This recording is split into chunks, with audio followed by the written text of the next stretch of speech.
Lieutenant Governor Micah Beckwith. Want to give you an update on a bill, Senate Bill 289, which is called Unlawful Discrimination Bill. Senator Byrne is carrying that bill. It was in the Senate just a few minutes ago. Well, if you were watching or listening to the Senate, if you were trying to fall asleep and we're trying to get some good background noise on, you might have been listening.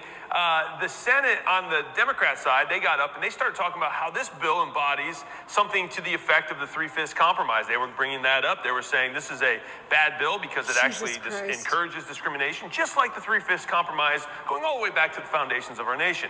I would like to share with you, the Three-Fifths Compromise is not a pro-discrimination compromise. It was not a pro-discrimination or a slave-driving compromise that the founders made. It was actually just the opposite.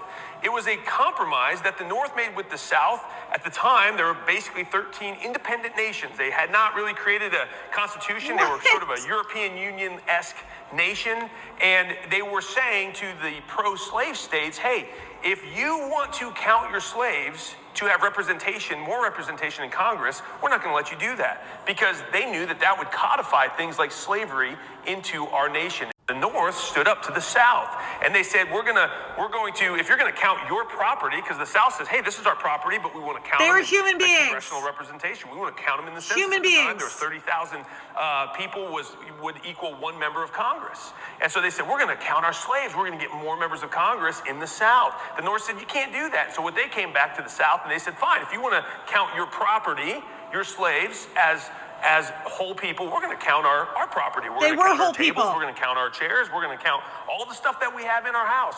And the South said, well, you can't do that. And they said, well, you're doing it with your property. We're doing it with our. The more that goes on, the angrier I'm going to get. So, yeah, you heard that.